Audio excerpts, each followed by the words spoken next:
we have a panel for you. You've heard from a couple of these people earlier today. We're talking about successful ICO execution, so building on what we already laid the foundations of earlier today. So hopefully this will give them a little bit more time, which we always hope to do, about going in and explaining some more of these principles. Our moderator is Gordon Einstein, blockchain and crypto partner at CKR Law, and our speakers are Ina Chernikova, CMO at Krypton Capital, Gintaras Tamos, I knew I was gonna muck this up, Tamosiunas, got it, CEO at TokenDesk, Dylan Sharkey, Senior Advisor at Lungo, and Oana Frinku, COO at CrowdMentor. Could you please give them a very warm welcome to the stage? The outside. All right, I'm going to situate in the middle here so I can look. I'm going to sit right here.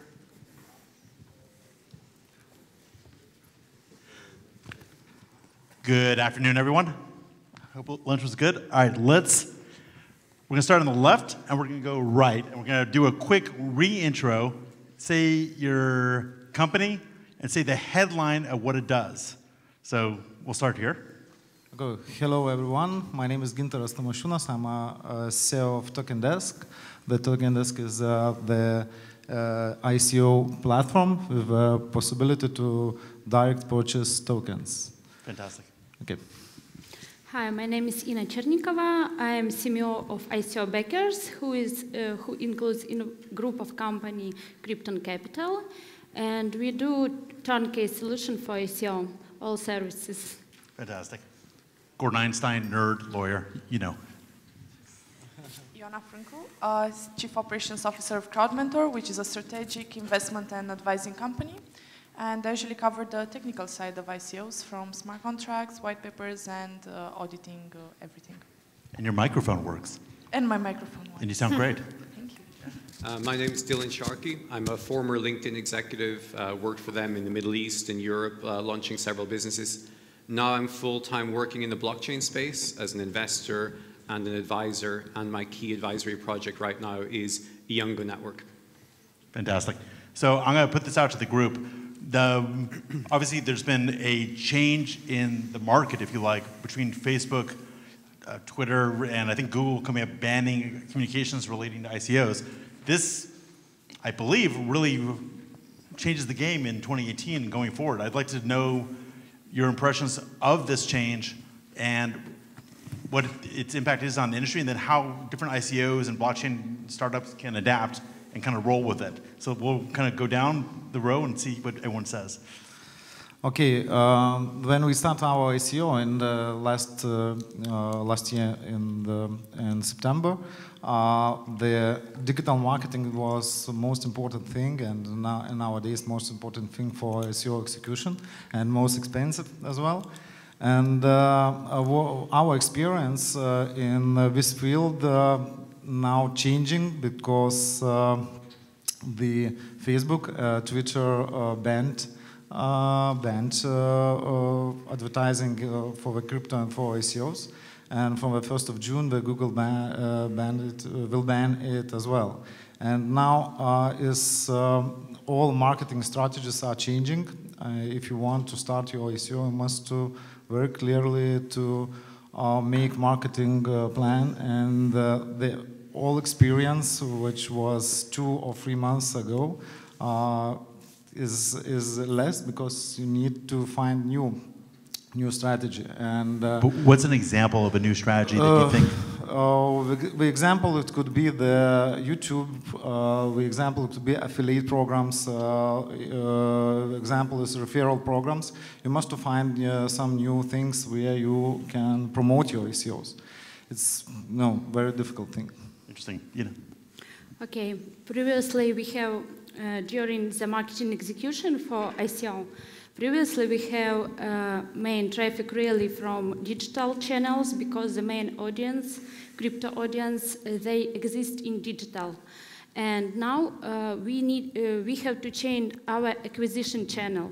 So after stopping Facebook, after stopping Twitter, and also Google soon, we need to use more listing website. We need to include more our strategy to PR. First of all, we need to build a brand, and after to make acquisition and retention. Retention channel, it's about marketing automation, how we will use email marketing and other tools that help to return our community during when we start our ICO. So I think now channels will be different, and in market we will have some new channels about acquisition. And of course CPA networks they will do, but they will do also the same like we are, but for their model, like CPA model. Interesting. Now, I'm going to spin it slightly for you. You're very technical, you have a great programming background, you work with data models. Can you bring your, I'm going to put you on the spot a little bit, can you bring your scientific mindset and expertise in this area to bear on how marketing for ICOs is going to change going forward? Well, of course, right now, as you said, most companies as Facebook and Google are stopping ICO commercials. Still, I believe that right now what we need to do is to target people more locally, and that's done through other areas as well. There's a lot of data and a lot of companies that can help you pinpoint the people that you expect to invest. And when it comes to marketing, actually, right now I believe that the community management is a new thing that will help us get to the users better. Because you will not have access to location from Facebook or from Google, but you will be able to understand the trends in different countries and adapt your community management there. And that's how you will actually attract people.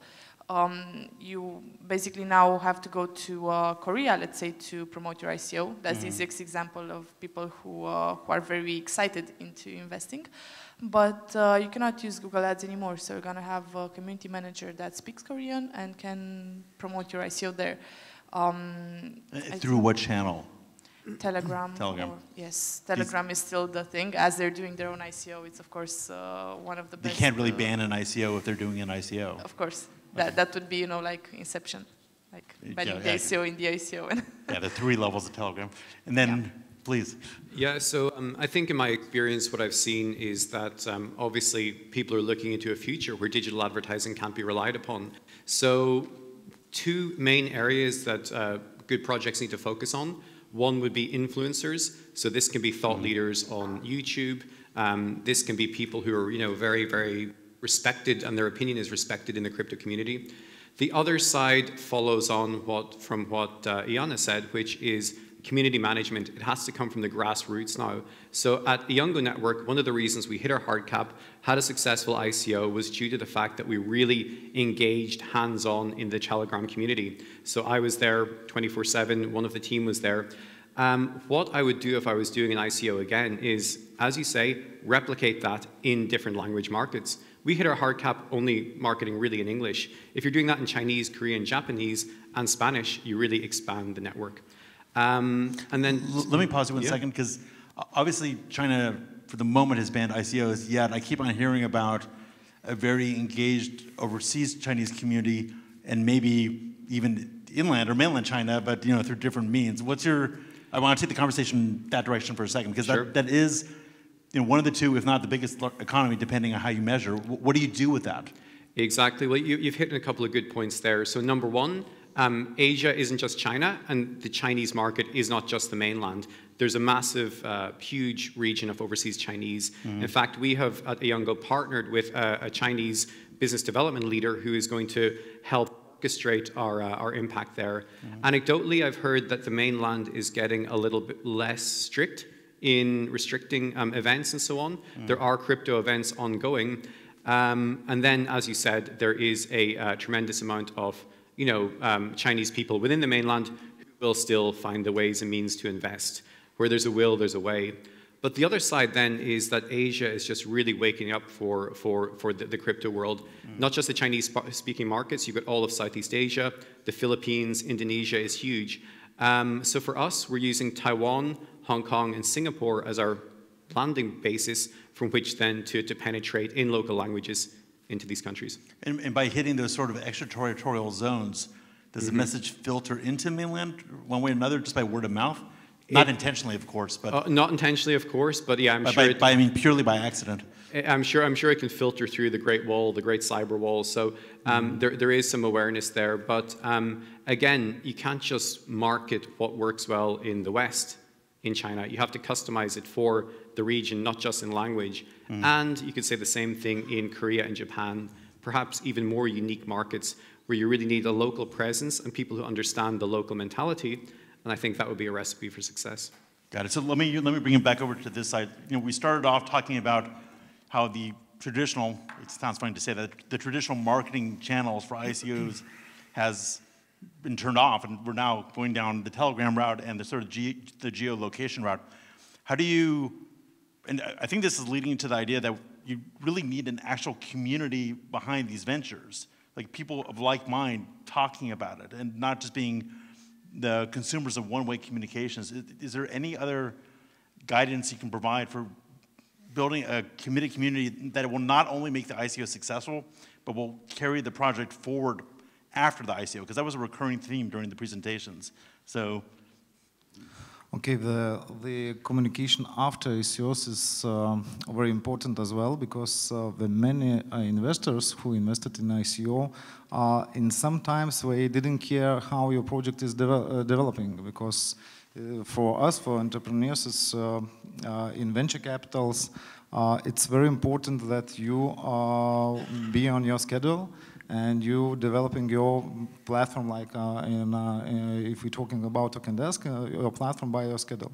But for investors, we need only that, not all, but most of them need that the tokens price goes up, and you always must to think about market making.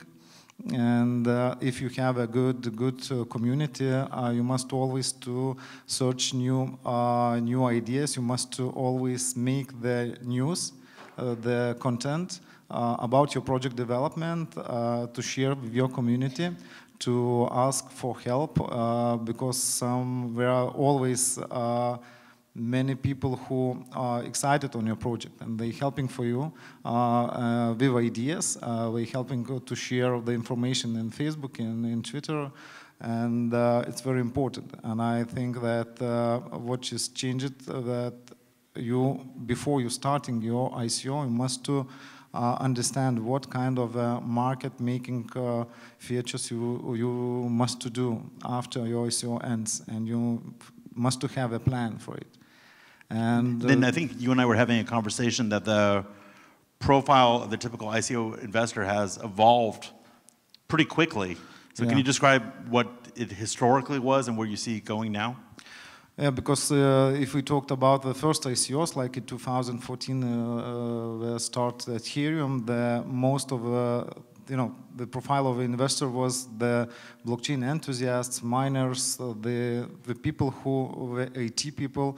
And nowadays, the investor profile changed, and the middle profile of investor is the 20 years old, a young person who want to invest in crypto, in ICO, and in short term to have 50 times more return. And this is the main difference between normal other crowdfunding methods, because if you find the crowdfunding money from venture capital, it's very important to developing your project. But for the token investor, it's most important that your token price goes up, and you must have, as I said, the plan to do it. And the profile changes in this way. Interesting. Now, I feel like you had an idea at the tip of your tongue. Okay, after ICO, of course, we have to take care about our product. We have two main audience. It's audience of the project. It's audience who are going to use your token as a utility token, as usually people create ICO, and they are going to spend this token on your project. So this audience, they wait about something updates, how you built your product, what is your next step, and so on. Also, we have another audience, is those who back to your project to receive some X. You know, this audience wait, they expecting some 2, 3, 5, 10x, and then they are going to spend these tokens on crypto exchanges to receive money back and some percent of this. And also, as my colleague said, we have audience of venture investors who also interested in developing the project. So we need to take care it about, and we need to spend more and more efforts on our PR, on our community building, and to grow our community after the ICO too. So to create both and your demand to your tokens and also demand to your product to receive our future profit, not only during the ICO. Mm-hmm. Makes sense. So I agree. Those are people. So one thing you mentioned during your presentation is the essential act of getting a good team together. So if you're someone who has an idea, but you haven't yet created your network or your team, and that's such an essential component of getting things done now, what do you say to that person who's just trying to put it together? What's the first starting points to make this go right? Well, we are assuming that that person is not necessarily a technical person. So well, they're a business person with an idea, let's say. Perfect. Yeah. First of all, you need to have a very trustworthy CTO. Not the average programmer friend that we all have, that guy who makes websites. That takes 5% of the contract? Or does that, or yes. More. Yeah. But you need to have a trustworthy CTO that can actually support your company. And honestly, what I recommend is to hire that person, not to promise percentages and stuff like that, because they will not be as dedicated. One thing that I've noticed when working with ICO is that we tend to believe that the tokens that we have not created yet are real money. And that is not true. That's just your imaginary tokens. You just need to actually hire someone for, real dollars, and they will be committed to work for you. Make sure that the contracts that you sign with them are legit, and then allow them to form the team that they envision to be the perfect team for you. Don't try to get involved into selecting the technical people that will work on your project, because you're not a technical person. So that would be a fiasco. It's like a business owner trying to program and do business and marketing at the same time, and we know that it doesn't work. So get a true leader that can form your team and coordinate it, and also have a person that believes in your vision and make your vision as clear enough as possible. Otherwise, you'll not create that trustworthy team that you need, and you'll end up with people quitting their jobs, not having a team to deliver the ICO, and that just brings frustration. And have you seen this happen where there's a founder with a potentially good idea, but they don't take that step, they don't get the CTO, and they try some alternative route? Have you had visibility into that? And I have also seen founders with good ideas and zero strategy, who do not want to listen to advice. So that's the killer combination. Usually, people believe that if they have the idea and the vision, they know everything about the field and everything about the business. It's an illusion, but those people will not succeed. It's so simple. I mean, we all have ideas, right? We have the best ideas, like Trump says, I have the best words, I have the best ideas. Are they ooge? And now we live in a market where, if before we had an idea and then we would go to the peak where we would actually implement it and then we would sell it, now it's completely the other way around. Our idea values a lot, implementation is cheap because we do it in Eastern Europe, and then when we go to market, we go back up. But that's, again, another illusion. We actually need to understand that all people have the best thoughts ever, and they all have the best business cases ever. But if they don't want to listen to advice, to get a good team and to actually implement something, they will not get anything done. Fair enough. So let me ask you, in your experience, what's the kiss of death, other than what was just described, what's the kiss of death for a budding ICO? Like, what's the red flag that you absolutely want to avoid if you see it? Well, it comes back to hiring again. So my philosophy in hiring at LinkedIn was, and now in the blockchain world even more so, is to hire visionaries, not mercenaries. So not people who are there for the quick buck, people who understand what you're trying to achieve, whether it's the industry that you're trying to disintermediate, whether it's decentralization as a philosophy for actually making the world a better place, as you and I discussed earlier. So these are the people that you want to work with, and the people you want to avoid like the plague, or people who are just in for a quick buck. And that's everyone from the low-level bounty hunters all the way through to people who had a failed startup, like, hey, let's do an ICO to make some money. So that really doesn't work, and if you don't truly believe in it, you can never sell that vision yourself. So I think that would be the number one. Avoid those toxic coin-operated people. How do you everyone's moving very fast. We're going to get a presentation on the need to move fast.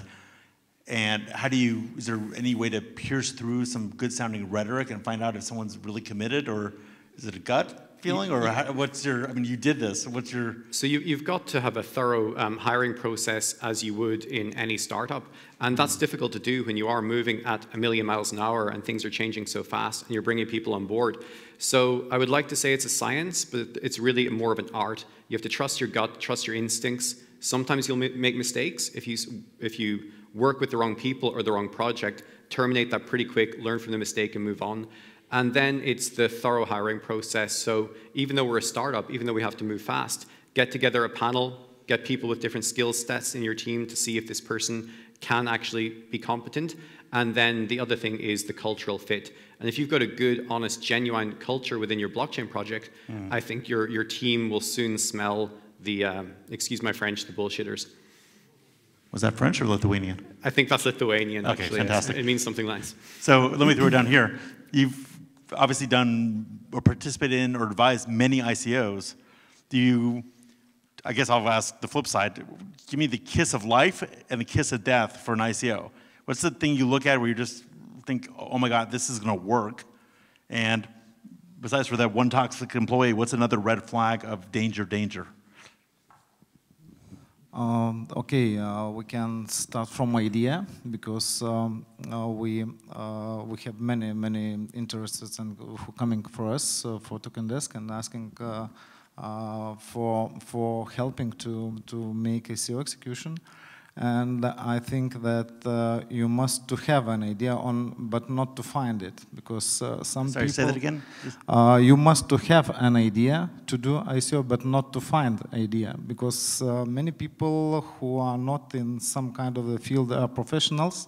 Always said, I yesterday saw somewhere a good idea, and I want to make the ICO, but these persons haven't enough experience on this field. They haven't team, and this is I think the kiss of death, because if you don't have the good team, if you don't have experience in this field, and if you start to make the ICO, it will be failed, because as Dylan said, that if you don't have the persons who believe on this project and who live on it, it will be a very bad thing. Let me throw something at you. Have you ever been in the middle of an ICO that looked like it was tanking and failing and been able to turn it around? And what happened and why? I think that if you, you must to, first of all, what to do, you must to identify the good team members. If you don't have, you must to find some partners, because there are good ideas sometimes, but you must to find the partners who understands what this idea about. And you always have possibility to find the professionals on this field, and if you add it to your team, if we will be your partners, I think that you can up your ICO popularity. Without using a name, have you ever actually been in a spot where an ICO was not looking good and Yeah. was heading in the wrong direction, and you had to intercede, or someone interceded to change the direction. Yeah, yeah, we have this kind of experience, and for after that, then we fix some things. It will go up. I think the main thing is that, and if we talked about important thing for good ICO, how to do the good ICO, I think after the banning the digital marketing, the team is becoming a very important thing, and if you start your ICO, must to find the good advisors, the professional advisors who are known people in ICO or in blockchain world, because it will be something between influencers and advisors, and they becoming more important every time, because many investors starting investigate on your team. And another thing is very important is minimal viable product, because if you don't have it and you start your ICO execution, it's very, very hard to prove that you are professional on this. And if you have minimal viable product, or you have some experience in this kind of businesses, it's big advantages, and I think that it will be a successful thing. That's interesting, because you're saying an MVP is not just there to show the model, not just there to give people a glimpse of the experience that's coming, but to prove or to show up the technical proficiency of the team. Yes. That's an interesting idea. Yes, it's what I have to say. So, interesting. Now I'm going to ask you a variation of that question, which is, have you ever seen a marketing or branding direction that people launched that they thought was going to work, ended up torpedoing, and then rescued it out? Okay, what I want to say about idea, first, before we start our ICO, we need to check our idea. We need to make some marketing research and to decide for ourselves, does our product, service, or idea decide real problem, or maybe it also creates some new market like Ethereum platform do with ICO and with smart contracts, yes? So we need to understand that we have this market, we have these customers, really have, and not only about tokens, yes, and some X. After this, we need to understand that ICO is story about blockchain. Now it's work like this. If it's not blockchain, it's a traditional crowdfunding. So crowdfunding is a cheap way to test your idea. ICO is expensive way to test your idea. So we need to understand how we integrate blockchain to our ecosystem. We need to understand that our token economy really will create those demand to the tokens after we finish ICO. And of course, one of the main success is a good team, experienced team, and good advisors in your project. It's about how all the people try to moderate, backers try to moderate the project. But have you had a situation where the marketing or branding was set a certain direction in the beginning? Okay. It was not working out, and then you had to change it midstream? I saw some projects that take some marketing executors who even do not set up analytic well, so they cannot execute ad good because they don't see the result where their customers came from. And if we talk about different project can have different market, and it's not only about geography. As I told before, we have some crypto audience and we have our users, and it's also about where the project born from, where the PR and branding, where the build of branding was executed also. So I saw after was fixed the analytics and changed some targeting, yes, we start to receive some money from backers like this. So really the analytics should be in place immediately, it sounds like. And also, and now I talk about digital channels, about ad channels, yes, and also about good website. So there is a user flow. If user flow is not correct, user cannot back your project because everything is complicated to them. And it's also important. Sounds right. Now we're going to wrap up with you. The master of the dashboard, explain the whole, well, within our since we have no time left, give us the core of dashboard development, data tracking. How do you know whether your ICO is working or not? And then how can you use that feedback to change course? Well, first of all, when you start developing a contribution dashboard, get a good UX expert and a good graphic designer, because those are the people that will actually control your user flow. Usually, doesn't matter which project goes through my team's hands, I take a look at the UX and UI, because I'm the dumbest user you'll ever find. Trust me, I just click on the wrong buttons. So if I cannot understand— Just to like torture them? Yes. Okay, cool. So I'm that kind of person where the Facebook app crashes for no valid reason. So if I cannot use the dashboard, then it means that no user can use it. Try to test it a bit. I don't know, my best advice is also ask your mother to click on some buttons. If she manages to do it, any investor can do it. It's just, you know, plain experience-based, an experience-based way to get your results. Otherwise, no analytics can actually tell you how they move their mouse, because they will open everything on a Microsoft Surface where they have a touch screen, and they will just randomly click on stuff. Try to put everything as clear as possible. Use clear, nice fonts. Try to put the buttons in such a way that people can understand how the contribution is made. Show the progress in a very visual way, because it's important for people to easily see how they can connect to your dashboard, have clear text, maybe have a multi-language support, have an FAQ section. All of those are important, and sometimes even a Medium post that would explain people how to invest.